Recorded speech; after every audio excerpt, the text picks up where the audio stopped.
Number 14. What an unusual thing. Water, when it freezes, the ice expands, and this is the reason why ice floats on the top of water. You know, if ice sank in our oceans, there would be no ice at the North Pole, so it would not be able to reflect the sun's heat.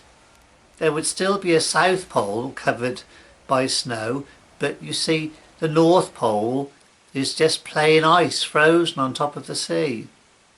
Just imagine there'd be no icebergs, as they would sink to the bottom of the sea, so the Titanic would not have sunk.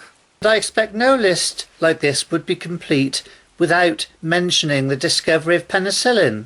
The substance was discovered in 1928 by Alexander Fleming, who was a Scottish scientist. It is so good at treating infections. No doubt you have seen signs at doctor surgeries saying that antibiotics will not stop the common cold no matter how much you throw at it. Doctors nowadays are a bit reluctant to prescribe antibiotics because that may enable them to become totally resistant to certain diseases. That means that wounds and operations would be difficult because of a vastly increased risk of infection. Now, the next thing we should be grateful for is the fact that Jupiter has not deflected an asteroid or comet on a direct collision with Earth. It may have done before mankind was on the Earth, but we should be grateful for that. Now, the asteroids, as you probably know, are orbiting around the Sun between Jupiter and Mars, and I guess some of these actually impinge upon the domain of Jupiter every so often. So if they're travelling towards Jupiter and Jupiter's gravity can't keep the asteroid, it could get slung on a collision course with Earth. How dreadful that would be. Now, at number 11 is the discovery and use of metals, without which our world would be very, very different to what it is today. There would have been no Bronze Age, no Iron Age, no aeroplanes, no cars, and the list just goes on and on. You know, there are not many elements that are found naturally occurring in nature. Gold is sometimes found in its natural state and is a very expensive metal. So when prehistoric man found gold, they must have been thrilled to bits. It looks lovely, it doesn't react with hardly anything. Now, one thing that really kick-started modern chemistry and a wealth of new discoveries was Dimitri Ivanovich Mendeleev's work in trying to understand the elements and how they were related to each other. In 1869, he, after years of trying, was still trying to find an order to the elements. And you know, he was doing this with a big handicap because only about half the elements we know now were known to him. That made his task so much more difficult. Now at number 9, I've chosen the introduction of harmony to music. You know, many people just take it for granted that you hear a pleasing song which sounds great, but you know, it will normally be one melody played with an accompaniment of chords to give it a much richer listening experience. There are many mansions in God's house, our Lord Jesus told us. There are many mansions in God's house, our Lord Jesus told us. Notice the difference. Now, you might be a bit surprised at my choice of number 8. Punk rock and the Sex Pistols, their music was big, brash and loud, but it was not so much that I want to concentrate on, but rather the punk fashion. Firstly, this short era, if you like, made people realise you don't have to be born with a silver spoon in your mouth to be famous. Just learned a few chords and started singing. Now, when I'm making films, I like to be totally different. I really, really do believe in that. I'm always trying to reinvent myself, trying to think of other ways I can reach people. Give a little bit here, give a little bit there. People get to know me and I change direction. That's what I try to do. Within reason, I can be who I want to be on YouTube. And doesn't that sound like the punk creed? Next up at number 7 is the moon.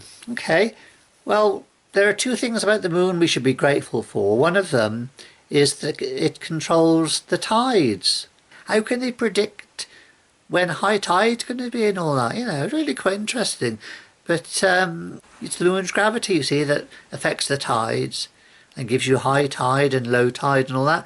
If there was no moon, there would be no tides. Maybe turbulence caused by atmospheric storms, but there would be no tides as such. There wouldn't be any sand on beaches because water wouldn't have ground down rock, caused sand. So yeah, that is something we should be grateful for, that we haven't had a very, very strong coronal mass ejection send charged particles towards the Earth.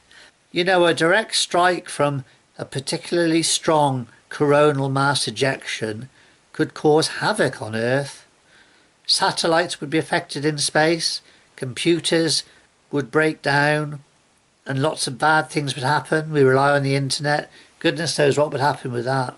But I don't want to be too alarmist, because did you know that in 1989, on March the 13th actually, the province of Quebec in Canada, the whole province, had a power cut, and that was due to solar activity.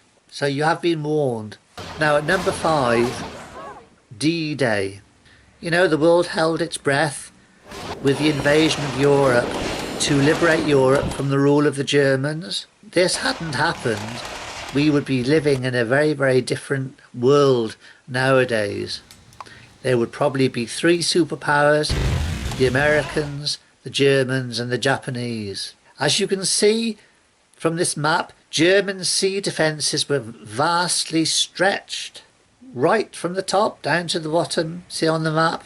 Number 4, I've chosen as the internet and social media. Well, we all know about YouTube. This is what I'm doing now.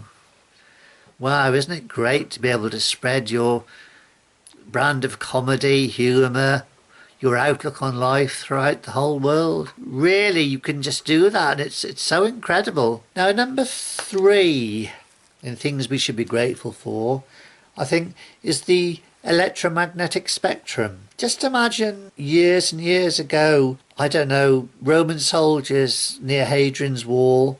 How would they receive messages from Rome? Nowadays that could be done by mobile phone, couldn't it?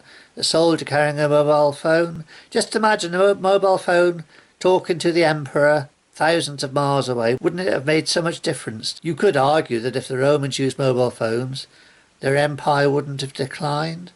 The use of microwaves and radio waves has changed modern civilization. You know, without the electromagnetic spectrum, we would not have been able to watch a live broadcast of the moon landings in 1969. Number 2 is gravity. And it's a universal law throughout the cosmos, apart from maybe within the vicinity of black holes, subatomic particles and the like.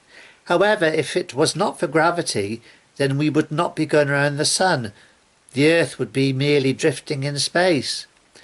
Indeed, the Earth may never have formed in the first place, because planets like the Earth, scientists think, are formed from smaller particles attracting larger particles, coagulating into one large particle.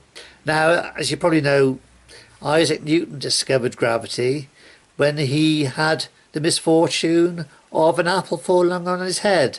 So to my number 1. Well, one thing we should be grateful for is time. Yeah, I mean, everything I've been talking about wouldn't have been possible without time. It's so overwhelmingly important that the less said about it, the better, I think. I thought that gravity was the most important, but with no time, can any mass exist? And an object comes with mass, then with no time, then the universe would be a void. Gets a bit philosophical here, but there you have it. Time is the best thing since sliced bread, although without time, bread could not have been invented. Work that one out, Einstein.